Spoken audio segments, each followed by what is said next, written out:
Hello, and welcome to the Bluegrass Sports Show. Or We are the BS show. We are two fat guys who talk crap. Are you happy? I'm tired. Happy. Yes. I did our thing that time.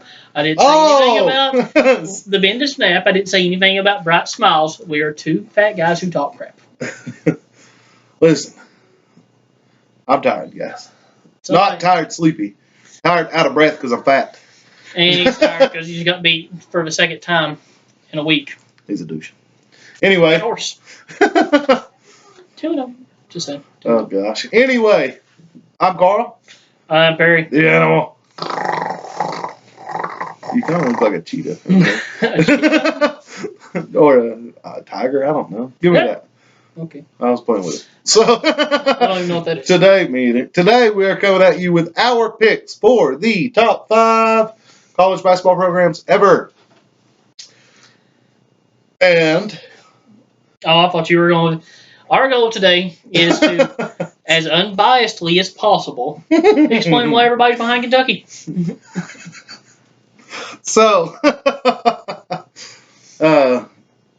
and we do apologize if you look at this and say we're biased. No, we're not. The majority, if you can look at the sport of college basketball, and you can say, and you can, I'm sure you can debate certain placement of teams on our list. Right. But if you can look at our list and the arguments that we will give you today, and say that we are being biased whenever it comes to having Kentucky at number 1, spoiler, then you're impossible to talk to. That's all I can say.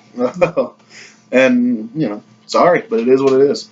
So, I guess we're going to jump right into this. You know our number 1, so we go 1 through 5, or still 5 to 2? We'll go 5 to 2, and then we'll talk about the Cates at the end of it.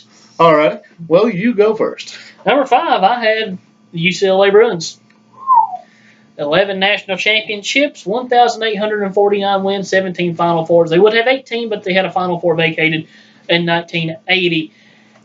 The reason why I have UCLA so low, and you and I talked about this privately, whenever you think about UCLA, you think about all the championships. You think about John Wooden. But what you don't think about is the fact that that's been 30 years ago. Right. 40 years ago. 50 years ago. It's unbelievably, it's amazing how all of the tenure of the success of a school historically is based off of something that happened in the 1960s and 70s. And they were still somewhat good in the early 80s. Right. You have 10 championships in a 12-year period from the mid-60s to the mid-70s. But, I mean, that tells you it tells you how dominant they were right then. But something else, and this will go into whenever I'm sure we'll both talk about maybe Kansas, talk about Kentucky and North Carolina in this video, very possible. You have to base this on time frame. Now, These teams were dominant in an era where it was, while the latter teams that I mentioned had more talent that they played against, it's not like it is today. Right. Winning today is harder than what it was in yesteryear, and I 100% accept that. With UCLA, you have to so much put into perspective. You have to give them respect for their winning during that era. They had Kareem Abdul-Jabbar, had Bill Walton, had great players. Right. Great teams played under John Wooden. Right.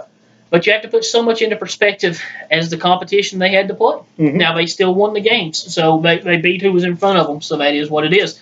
But whenever you put into account that once the NCAA tournament is expanded, it's not the least bit of a coincidence that UCLA's gone the way of the dodo bird, essentially. While periodically here and there UCLA has been decent, periodically. Of course, they won a national title in 1995. They wasn't the best team in 1995. They just happened to win the title. That happens all the time in college basketball. Yep. This past year, of course, North Carolina was the best team. Last year, North Carolina was probably the best team too, but they lost in the title game to a team that got hot and hit a shot at the buzzer. It happens. The best team doesn't always win the national title.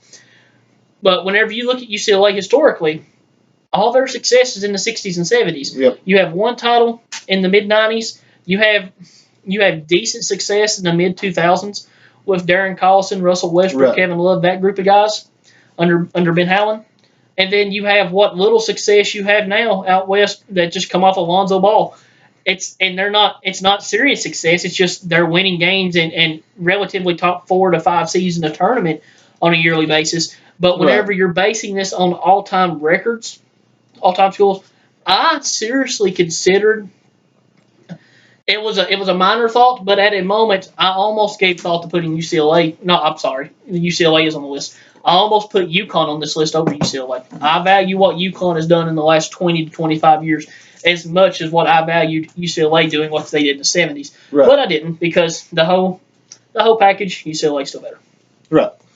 So, my number 5 is UCLA. I figured so. I think we kindly look at that same. And, and a lot of people, with the exception of UCLA fans, they're going to look at this in a similar mindset. A wise man has called UCLA's run the biggest flash in the pan in the history of sports. Was that you? No, it was John Rohr. Oh. One collective flash in the pan. Now, it was a rather bright flash. Rather bright. It lit up the entire sky. But it was a ferocious flash in the pan. I couldn't remember who that was. But John Rohr. He said it for years. I meant you, or I remember when it happened. Said it for years. But anyway, now we're on to number 4s. You're not going to talk any more about UCLA? Oh, God, no. We spent 5 minutes talking UCLA. Okay, well, I don't make I never argued with you because I look at them the same way. I mean, they were really good, and you've got to value how good the school has been, regardless of when it was. That's why they're in the top 5. Right, exactly. But how far it's been since they were consistently relevant is why they're at number 1. Right. They are still one of the greatest schools programs of all time, but they're falling. And the longer it goes, the more they're falling, essentially. All right, so on to number 4.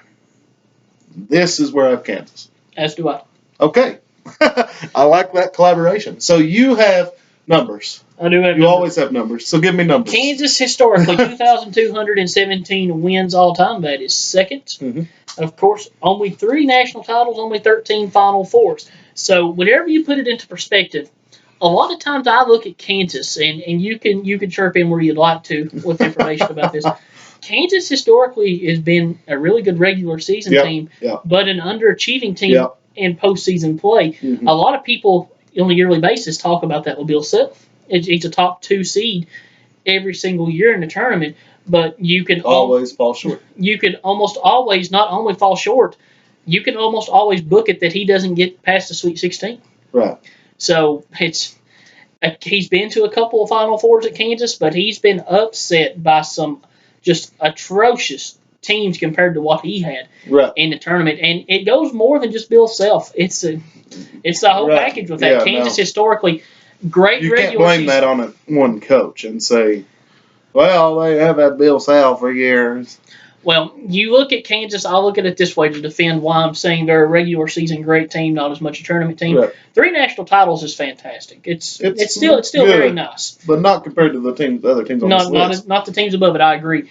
What sets it apart from me, the reason why I have it so low is compared to the 3 national titles, they have the second most wins of any other team ever. Right. So that's why I have him so low, is because their titles, their success postseason wise, does not account to the same success they've had in the regular season. Exactly. This is a consistently underachieving team. I mean, honestly, when it comes to the postseason, they are consistently underachieving. And you can make the case for a lot of teams, especially looking at Kentucky, who we both have at number 1. We've only won 1 title since 1998. Yes. Right? So that's almost 20 years. We've only won 1 title. But in the 90s, we won 2. Yes. 96, 98 is our only ones, right? Yep. And then the dating back, I mean, yes, we're falling, but we're still prominent. And we've got Final Fours to go with that. We're getting beaten 1 game versus 1 game away, or like UConn championship game. I'll give you my rebuttal to that here in just a few moments. Okay. I promise. Now, going forward, something I also want to ask, and we'll back up to UCLA for just a moment. Okay. Best player to ever play at UCLA? As college level? College level, yes.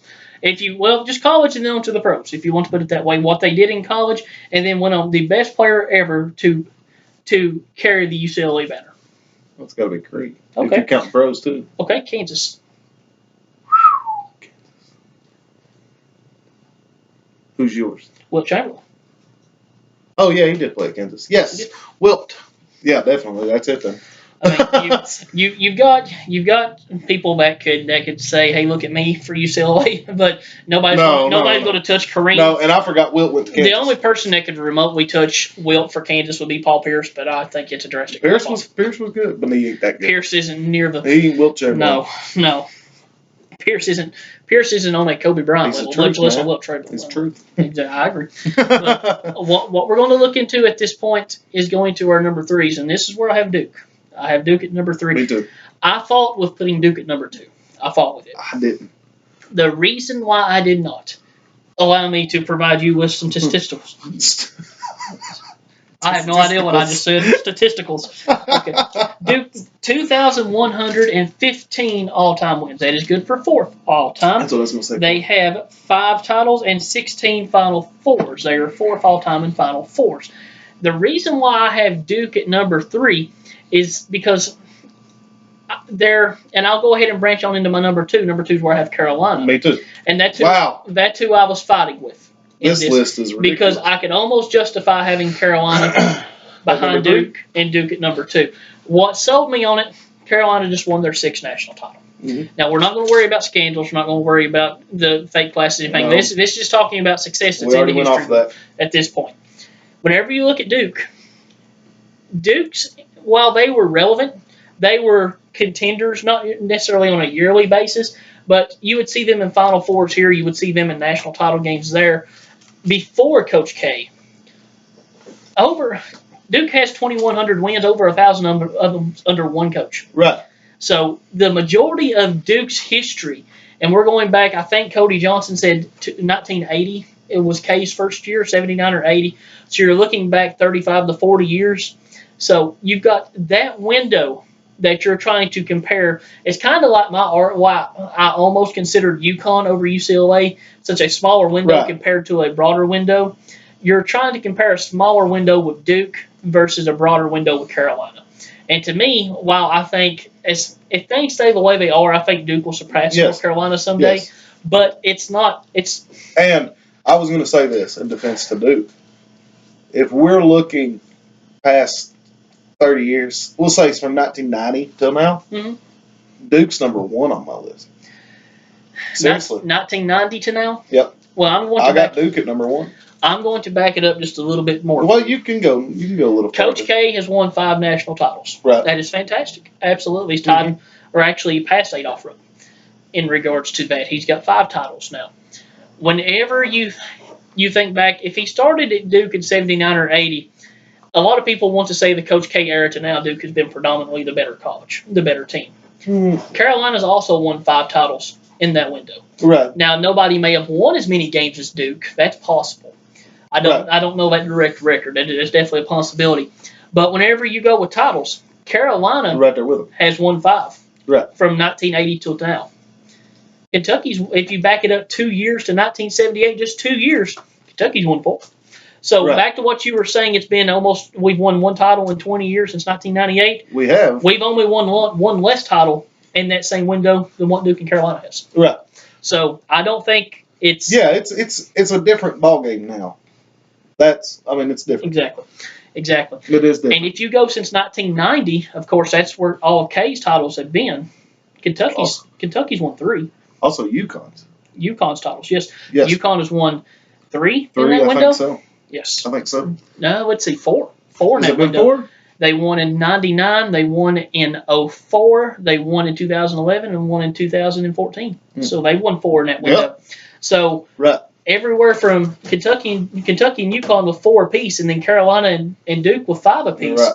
So that's not that far of a window. No. So sustained success since K's arrival, I'm going to branch that on up to the 90s because Carolina and Kentucky were both better than Duke in the 80s. Right. Now, the latter part of the 80s, Duke was better than Kentucky. But the early part, Kentucky was light years better. Right. If you go from 90 to now, Duke has been a better program. That's what I'm saying, yeah. Yes. Going from 90s to now, I've got Duke at number 1, probably. Yes, absolutely. But the whole picture, they're number 3.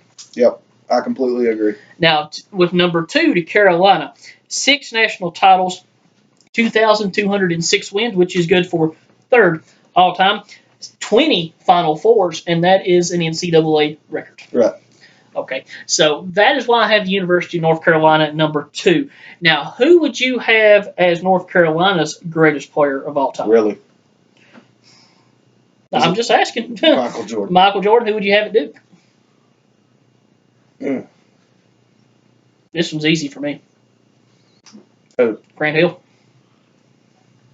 Mm. Barring injuries, if he had no injuries, it's a blown away victory. Even with injuries, I think Grant Hill is far and away the best player ever come out of Duke. I don't know, but even with injuries, before the injuries, he was head and shoulders above the rest of the crowd. Head and shoulders, you could almost talk about if he would top all the players on this list specifically that we've mentioned thus far. But but right now, I'm going to tell you, even with the injuries, yeah, he's probably still Grant Hill's still the best player to come out of Duke. Right. Even with a pro career, and his pro career wasn't what it could have been. No, not at all. Now, he is one of the most disappointing players ever. You say you also have Carolina at number 2. Yep. Anything you'd like to add to what I said? I mean, not really. You've talked about just I challenge you, right? Just to think off the top, the best ones, just off top of your head. And I seriously did my list off the top of my head, and then looked up numbers and was like, okay, I'm good with my list. Mm-hmm. And when you do that, and these names pop to the top of your head, there's a reason for it. Yes. There's a reason for that. Basketball royalty. They are referred to as blue bloods for that reason. They are the greatest programs, period. That's it. Now, maybe not every single year. Maybe, not whatever year, pick a random year. Maybe one of these teams is not the best team that year. But that doesn't matter. When you're talking about best program, you're talking the life of the program, not one season. So, I mean, immediately when you think of these guys, you think of this group of teams. And speaking to the run of Duke under K's era, there's a reason why we both listed K as the top college basketball coach. Right, exactly. So, but we're biased because we're Kentucky. Shut up. He is still sour. Anyway. I am sour. I stay sour. I'm like a lemon. I stay sour. But anyways. Do you want to jump into talking? We can go and talk about the Cats. Who's the best North Carolina coach? Of all time? Of all time. I mean, I think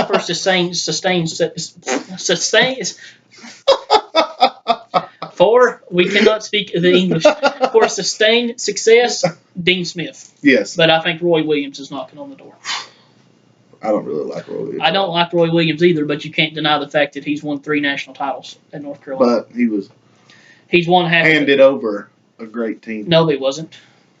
Yes, he was. No. Whenever he got to Carolina, they were a dumpster fire. They were still Carolina. If you're a decent would you say recruiter and coach? Then would you say if John Calipari was handed over a decent team? Yes. He was handed over a name program. He was That's not handed over a decent team. No, I'm not talking about the specific year.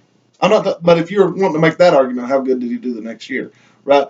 My argument is, though, that if you're handed this team, or like Tubby was with Kentucky, you're handed this team, even if you're a decent recruiter and decent coach, you should do good with the Kentucky name backing you. Mm-hmm. Now, like Tubby, do you have sustained success? Tubby had success. He had great, same thing, regular season success. Very true. Yes. Very true. But as far as tournament success, not really. I mean, when you think about it, he coached, 10 years and won championship, and that was off Pitino's team? Credit to Roy Williams, though. He has coached 2 teams that's on this list. Well, True, Kansas. He left Kansas on probation, but that's whatever. So we'll go ahead and do. We'll move on to number 1. Right. And, of course, it's his turn to reveal, but it's no secret. We've already talked about it. Yeah, we've already said it, so there is no revealing. The Wildcats that play in Lexington, Kentucky. 2,237 wins. That is first all time. 8 national titles. That is second all time. Oh, was it second? Second, doofus. Second. 17 Final Fours tied with UCLA for second all time. Kentucky, as far as sustained success, there we go, sustained. I'll get it. Sustained success. You win the first of 8 national titles in 1948. Let me ask you a question. Sure. Have you ever noticed that my vein pops out like crazy when I'm laughing? Sorry, go ahead. I just noticed that. Sustained success. Sustained poor professionalism. It's all right. Okay, what we go with here? First national title in 1948. And then here you are in 2017, and Kentucky is still looked at as a preseason top 5 team, and you can make a justifiable case as to why they could win another national title. To me, it goes back to the argument that we made against UCLA. Right. Kentucky, their window's the vastest. You could the only decade that you could place Kentucky didn't win a title in the 60s. They didn't win a title in the 80s. That's what I was going to say. They didn't win a title in the 2000s, the first decade of the 2000s. Right. But they were relevant in each of those decades. Now, they didn't go to any Final Fours in the first decade of the 2000s, but they were still good teams. 2 different times. They were overall number 1. They was in the Elite 8? They did. They did. With Bogans that year? Yes, to Wade. So, 2 times you're the overall number 1 seed. I was hoping we meant with it, or I was thinking we did. In that decade. So, you're relevant in each and every decade. Mm-hmm. You're the all-time wins leader of all college programs. Right. And this with you having 3 to 4 years of probation in the late 80s, early 90s. They were on probation at one point to where we almost got the death penalty, and we still are the all-time winningest program. Still have the second most championships all time. Mm-hmm. You can make an argument we should have 10, maybe even 11. At this point, if you go back to Arizona in 1997 and Nazr Mohammed couldn't make free throws, if you go back to 2010 and we couldn't hit a shot to save our life and West Virginia decided they were playing with a team full of Richie Millers for an entire night. And then in 2015, we get upset in the Final Four with arguably one of the best teams of all time. And you ain't going to talk about Mashburn too? Well, man, that was in the final. I get it. And if he doesn't foul out, we destroy North Carolina in 1993. But these same arguments you can make for other teams. Yeah, but that's what I'm saying. We're talking argumental. They could have. Exactly. What I'm saying, and it goes back to what I said earlier, the best team doesn't always win the title. Right. Duke should have more titles than what they do, but by the same token, you can also say Duke shouldn't have as many titles as what they do because 2 of the titles they have, we were the best team. We just lost before we got to them. Yep. So, and that can be said for any school on a list. Right. And it's not just Kentucky, not just Duke, not just Carolina. Every single school can have that same thing said. Mm-hmm. The point being, these 5 teams consistently, on a yearly basis, with the exception of UCLA, consistently on a yearly basis, you can book one of them to the Final Four. Mm-hmm. Yep. And sometimes multiple. But on a yearly basis, you can almost guarantee that one of these 4 teams will be in the Final Four. Now, not every single year will one of them be, but 3 out of 4 years generally they will be. So, and that's blue blood. Right. I mean, that goes right back to what I said. Just literally thinking off the top of your head, you think of these teams when you think of the best. Greatest Kentucky player of all time. It's kind of hard because I think the 2 to vote for are both playing in the league right now. Towns and Davis. I mean, will be until we see what they turn out to be. I'm going Dan Issel. That's what I was going to say. I mean, if you're talking, probably. I think they will far and away blow away anything that Dan Issel did in his career. Dan Issel was great. He was, but they keep up with the success they've had. Looking at a very small window at this point. They keep up with the success they've had. Yes, absolutely. I agree. Yep. Well, I feel like we got through this. Yeah, that was a fun video. I think it was a blast. I love it. And I feel like we gave enough statistical basis to why we have teams placed where we have them. Yeah, he's still sour. I wasn't being sour. I'm saying I feel like we were pretty good. All righty. Like I said, I mean, it was a good video. If you guys liked it, go ahead and hit that like button and the subscribe button. Like us on Facebook, Bluegrass Sports Show, Twitter, Bluegrass Sport 2. Share it with your friends. Help us get some views and subscribers. And that video is still coming. That's still in the plans where you can call in. We just have to get there first. Have to get to 50. That was the bar I set, and it's not moving. Anything you want to add before we close out? Never adds anything, I'm telling you. Shaq's smile stands out. He's got beautiful teeth. So, anyway, guys, thank you for watching. Have a great day. Bye-bye.